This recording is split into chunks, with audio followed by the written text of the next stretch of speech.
I sat across from her at the dinner table, the weight of what I was about to say pressing hard against my chest. She was eating quietly, just like any other night, completely unaware that everything was about to change. I watched her hands move slowly, her eyes tired, distant. I had rehearsed this conversation in my head so many times, but now that the moment was here, I could barely get the words out. "I need to talk to you," I finally said, my voice barely above a whisper. She looked up, met my eyes for just a second, then nodded, setting her chopsticks down. She didn't speak. She just waited. There was a hurt in her expression, a kind of quiet knowing, like she'd already guessed what was coming. "I want a divorce," I said. The words hung between us, heavy and cold. For a moment, she didn't react at all. No tears, no anger, just silence. And that silence hit me harder than any scream ever could. Eventually, she asked softly, "Why?" But I didn't answer. I didn't know how to. When she realized I wasn't going to explain, she stood up, pushed her chair back, and threw the chopsticks onto the table. Her voice cracked when she yelled, "You're not a man." Then she walked away. That night, we didn't talk. I lay in bed beside her, staring at the ceiling while she faced the wall, crying quietly. I could feel every ounce of her pain. But I didn't turn to comfort her. I had already made up my mind. The truth was, I had fallen in love with someone else. Jane was exciting, full of life. Everything my wife no longer seemed to be. I told myself, it just happened, that love fades and people change. But deep down, I knew I had stopped trying a long time ago. The next day, I wrote up a divorce agreement. I offered her everything: the house, the car, a third of my company. I thought that would make it easier. When I handed it to her, she looked at the paper for a moment, then tore it in half without saying a word.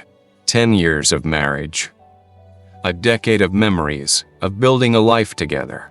And now she was a stranger sitting across from me. I felt guilty. I felt small. But most of all, I felt certain. I thought I was doing the right thing. I was wrong. The morning after I gave her the divorce papers, the house felt unusually quiet. I had expected another argument, some kind of reaction, but instead, I found her sitting at the kitchen table, writing something.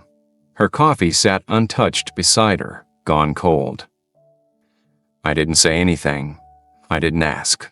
I just walked past her and went about my day like everything was normal. That night, she handed me a piece of paper. "These are my conditions," she said softly. I unfolded the note and skimmed through it. At first, I didn't understand. She didn't want the house, the car, or any part of the company. She wasn't asking for money or fighting over assets. All she wanted was one thing: a month. 1 month before we finalize the divorce, she said. And during that month, I want us to live as normally as possible. For our son, he has exams coming up. He doesn't need this hanging over him right now. I was stunned by her calm. After everything I'd said, everything I'd done, she was still thinking about our child, about stability. I nodded. It seemed like a reasonable request. But then she added something else.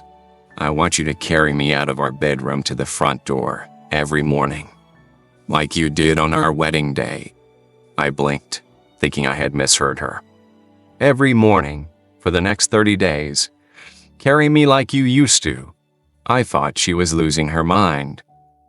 Some desperate romantic stunt, maybe, or a pathetic attempt to make me change my mind.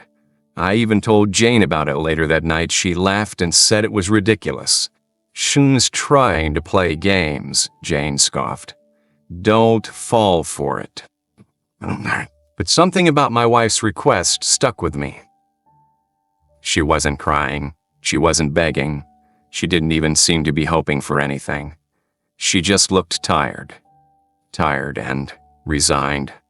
So the next morning, I did it. I walked into our room, slipped my arms under her, and lifted her from the bed. It was awkward, clumsy, uncomfortable. We hadn't touched in weeks. Our son followed behind us, clapping and laughing. Daddy's carrying Mommy. She didn't look at me. She just whispered, "Don't tell him about the divorce." I nodded. In that moment, something shifted. I didn't know what it was yet, but I carried her to the door and I kept carrying her every single day. The first few days were awkward. Carrying her felt unnatural, almost forced, like two strangers pretending to be something they no longer were. My arms were stiff, unsure where to hold her. Her body tensed slightly each time I lifted her, but she never said a word. Our son would cheer in the background, completely unaware of the heaviness between us. But by the fourth day, something began to shift. She leaned into me a little more. Her head rested lightly against my shoulder, and I could smell the faint scent of her shampoo, something I hadn't noticed in a long time. I realized I hadn't really looked at her in years, not closely, not with the eyes of a man who once promised to love her forever. Her hair had more gray in it than I remembered. Her skin had fine lines around her eyes, the kind that only show up after years of quiet endurance. She wasn't the same woman I had married, but maybe I wasn't the same man either. Each morning, it got easier to carry her, not just physically, but emotionally. It didn't feel like a chore. It started to feel like a routine I didn't want to miss, like something real. By the sixth day, I found myself watching her more closely. She stood at the closet one morning, trying on different dresses and sighing with frustration. "None of these fit anymore," she muttered under her breath. "Everything's too loose." That's when it hit me.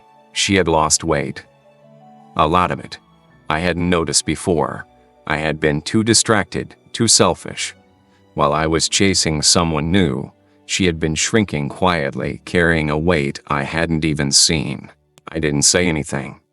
I just reached out and touched her shoulder. She looked up, startled. And for a second, our eyes met. There was so much unspoken between us. Pain, distance, history, but also something else, something warm, something familiar. When our son came in and shouted, "Dad, it's time to carry Mom," we both smiled genuinely for the first time in a long while. She held on to me a little tighter that morning, and I didn't mind. In fact, I held her just a little longer than I needed to. I didn't know where this was going. I didn't know if it would change anything in the end. But for the first time in years, I felt something returning. And I didn't want to let go. The days kept passing, and so did the routine. Every morning I carried her from the bedroom to the front door. What started as an odd agreement had become something different, familiar, quietly meaningful. I didn't tell Jane about how things were changing. I couldn't. It felt too complicated, too fragile to explain. Each day, as I held my wife in my arms, I felt less like the man who wanted to leave, and more like the man I used to be. I started noticing the little things again, how she always made sure our son's school bag was ready, how she'd hum softly to herself while folding laundry, how she never complained, even when her energy seemed low. There was a softness in her I had forgotten. Or maybe I had just stopped looking for it. One morning, I lingered a little too long after putting her down by the door. She looked up at me, surprised, and I realized I didn't want to let go. I didn't want to go back to Jane. I didn't want to keep pretending this marriage was over. Something inside me had shifted. That evening, I couldn't sleep. I kept thinking about the way her arms wrapped around my neck, how natural it had felt, about how light she had become, how quiet. I kept hearing our son's laughter echo in my head. "Daddy's carrying Mommy," like it was the most beautiful, ordinary thing in the world. The next morning, I got in my car and drove to Jane's apartment. My heart was racing. I didn't knock right away. I just stood there, staring at her door, knowing what I had to do. When she opened it, she smiled until she saw my face. "I can't do this anymore," I said. "I'm sorry, Jane. I don't want the divorce." She blinked. "Are you serious? After everything?" I nodded. "Yes, I made a mistake. I thought the love was gone, but it wasn't. I just forgot how to see it." She stared at me for a moment, then slapped me hard across the face. I didn't move. I didn't argue. I just stood there, letting it settle. I walked away without looking back. On the way home, I stopped by a flower shop and picked out a bouquet her favorite kind. When the clerk asked what to write on the card, I didn't even hesitate. "I'll carry you every morning, until death does us part." I drove home that evening with flowers in my hand and a smile on my face. For the first time in months, I felt light, like a man who had finally made the right choice. I imagined the look on her face when she saw me walk through the door with her favorite bouquet. Maybe she'd be surprised. Maybe she'd cry. Maybe, just maybe, she'd forgive me. I hurried up the stairs, excitement building in my chest. But the moment I stepped into our bedroom, the world stopped. She was lying on the bed, still. Too still. Too still. The flowers slipped from my grasp, petals scattering across the floor as I rushed to her side. "Hey," I whispered, shaking her gently. "Wake up." My voice cracked. "Come on, baby. Wake up." But she didn't. My breath caught in my throat as my eyes scanned the room, searching for something, anything, that could make this make sense. And then I saw it. A folded letter on the nightstand, my name written in her delicate handwriting. With trembling hands, I picked it up and began to read. "My love, by the time you read this, I might already be gone. I'm sorry I didn't tell you sooner. I didn't want you to stay out of pity. I didn't want our son to remember me as someone weak, someone fading. I wanted him to see me happy. I wanted you to see me happy. I've been sick for a long time. The doctor said I didn't have much time left, but I didn't want to believe them. I thought if I just kept going, if I just held on. That's why I asked for the 1 month. Not because I thought I could change your mind, but because I wanted to leave with dignity. I wanted our son to see love instead of loss. And I wanted you to remember what it felt like to hold me again, so that when I was gone, maybe it wouldn't hurt so much." Tears blurred my vision as I gripped the paper, my entire body shaking. She knew. She had known all along. I sank to my knees beside her, pressing my forehead against her cold hand. "I'm so sorry," I choked out. "I'm so sorry." But it was too late.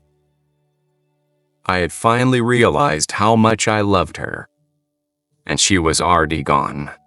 The days after her funeral passed in a blur. The house felt too quiet, too empty, as if the very air had changed. Every corner carried a memory, her laughter echoing in the kitchen, the scent of her perfume lingering on the sheets, the soft hum of a song she used to sing while folding laundry. But what haunted me the most were the small things. The way she always left a cup of coffee on the counter for me, even on mornings when we barely spoke. The way she straightened my tie before I left for work, even when she was upset with me. The way she always knew when I was having a bad day, even when I didn't say a word. For so long, I thought love was about grand gestures, about passion, excitement, something larger than life. I thought we had lost that somewhere along the way, and that was why I had fallen out of love. But now, standing in the empty kitchen, staring at the untouched coffee cup she would never place there again, I realized the truth. Love isn't about the big moments. It's about the small ones, the everyday things. The quiet ways two people choose each other, over and over again, even when life gets hard. She had loved me in 1,000 little ways I had been too blind to see. I had been looking for fireworks, and I had missed the steady glow of a candle that had been burning for me all along. I found her letter again one night, tucked in the drawer where I had placed it the day she died. I ran my fingers over the edges of the paper, her words echoing in my mind. I wanted you to remember what it felt like to hold me again, so that when I was gone, maybe it wouldn't hurt so much. But it did. God. It did. I picked up my phone out of habit, about to text her, about to tell her I was coming home late, or that our son had aced his test, or just that I missed her, but there was no one to text. That night, I sat on the edge of our bed and whispered into the quiet, "I'll carry you every morning, until death does us part." The words felt empty without her. But I meant them. I had meant them all along. I just hadn't realized it soon enough. It's strange, isn't it? How we often realize the value of something only after it's gone. I spent years thinking marriage was supposed to be exciting, dramatic, full of fire. I believed that if the spark faded, it meant love had died. So I stopped trying. I stopped noticing. I stopped appreciating the woman who stood beside me through everything. And by the time I realized what love really was, she was already slipping away. If there's anything my story has taught me, it's that love doesn't always shout. Most of the time, it whispers. It lives in the small things. The coffee waiting for you on the counter. The text asking if you made it home safe. The familiar touch on your shoulder when words aren't enough. Love is in the details. The world teaches us to chase after more excitement, more success, more adventure. But no one tells us that happiness often looks like routine, like folding laundry together, like laughing at the same dumb joke for the 100th time, like carrying someone down a hallway day after day just because you promised you would. Marriage isn't built on grand gestures. It's built on quiet consistency, on the choice to stay, to listen, to care, even when you're tired, even when you don't feel like it, especially then. I used to think my marriage failed because the passion died. But the truth is, it faded because I stopped investing in the little things. I let routine become distance, and silence become disconnection. I forgot that love needs tending not just in the hard times, but in the ordinary ones.